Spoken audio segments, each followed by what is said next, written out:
So yeah, let's do a thought experiment here. Let's go way back when, morality is just developing. It wasn't always here. And it was here before religion, by the way. All these people that are like, well, religion, moral imperative. Okay, sounds good. Back in the day, we didn't need religion to justify actually being better. Sorry if it's a bombshell. So, then there were these golden ages of morality, right? And the main tenet of these ages were treat your neighbor with respect, right? We're talking about it's a master slave dichotomy, uh, not as much yet. And there's more masters bordering other masters, and yes, they have slaves, but it's not the same kind of formula that comes later. And so I would say they were more prone to actually respecting each other a lot of the time. Like if the ruler of this area was polluting the ruler of this other area, for example, then they would definitely throw down, and at some point they might have to use justice, which in its origination means two people of equal standing. So I'm the ruler of this country, you're the ruler of that country, and then they realize if they go to war, they're both going to have heavy losses and it's really not going to be worth it for either side. So, in the name of justice, they decide, well, I'll give you this. And hold on, stop right there. You want this from me? Well, if you give me this, okay, fine, I'll give you that. So, and then they would go back and forth, right? It's a process, right? And then eventually they decided what they would do. The gavel would clang or whatever the hell you want to say. I'm sure there wasn't a gavel then, obviously. And then bang, bang, wow, we came to an agreement of peace. Look at that. No more pollution on my land. What a concept. So, yeah, that was the thing not to do.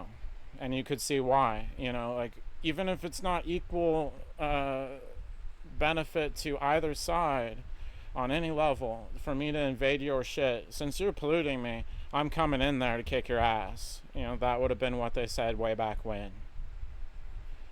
And they would have been like, holy crap, okay, well, I guess I need to do some justice here and we need to have a delegation. Hold on a sec. Hold on. No, stop attacking me. And so on and so forth. Thought experiment, right? We're going back.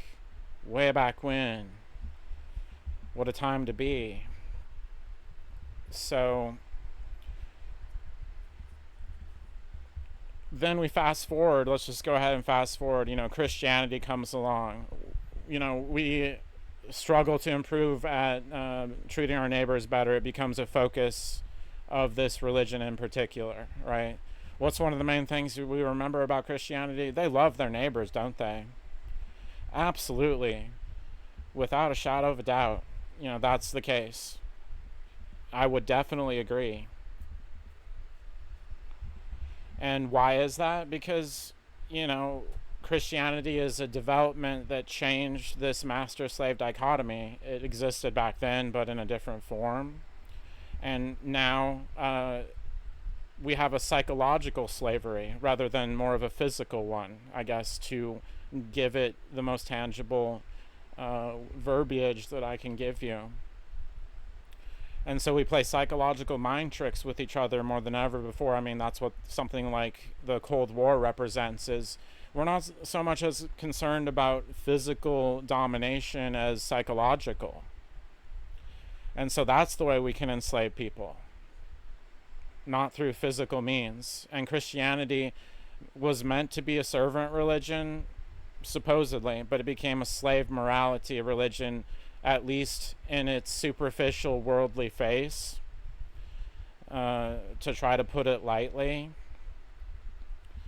And so we make up an excuse to try to make ourselves feel better about the fact that we suck at being good neighbors to each other. And I mean, back then it wasn't roses without thorns or anything like that. I tried to give that in my example on some level. But, at least there wasn't this deceptive lie that they were telling themselves, the psychological trick that they gave themselves to be like, okay, I'm actually doing what I say I do because psychologically I'm telling myself that that's what I'm doing, and oh my gosh, it's actually what's going to happen. I have faith that that's exactly what I'm doing. We're going to keep going with that. I don't care what is actually happening. And so then we come to the contemporary, and we still suck at it. We still suck at treating our neighbors well. It's something I've had to observe in my own personal life to a ridiculous amount that is truly obscene. And, so the question is, at what point does humanity actually get better? And how much does a conception of creation and creationism actually make you stagnant and unwilling to change, more for a status quo, when the universe is a dynamis quo and it's never going to be static like they are trying to force it to be and enslave it to be? Is it ever going to happen, on some collective level for these, I have to say it, these idiots? Why would you go this long and tell yourselves all these good things about we're so good at these things, and then keep just doing this trapeze act psychologically in your brain and just being like, yeah, I'm a good Christian, and rationalizing it away in faith, because it is still rationalization on some level. Despite the pathos aspectation, you have to sit there and kind of go in circles and be like, but I forgive them, but I'm a good Christian, but I love my neighbor, but I'm a good Christian. That's just their judgments. That's just what they think.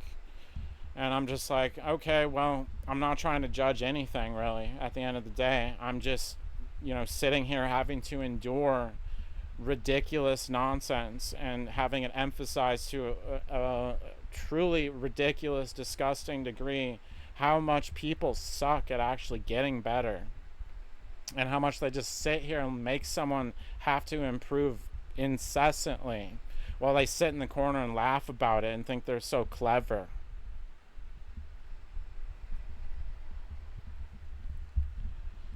And studies show that you put people in an aggregate setting and there's going to be more thievery, for example. There's going to be more bad stuff going on, to be just really general.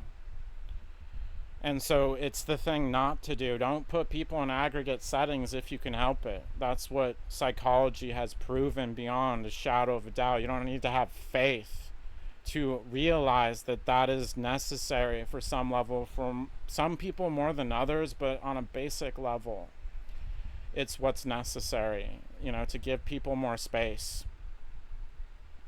Otherwise, you're going to have a bad outcome. So we want to be better neighbors to each other. Then how about the way that we literally conceptualize our having a neighborhood actually applies the understanding of psychology and doesn't use it to manipulate and deceive people and gain wicked underhand, but actually utilize psychology to help improve the way that we are, doing our neighborhoods, improve the quality of our neighbors, our neighborhood.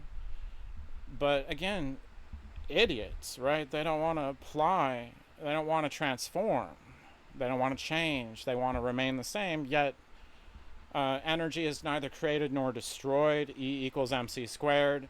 There is no creator, there's no destroyer. There is the transformer, there is the transformation, there is the transformed.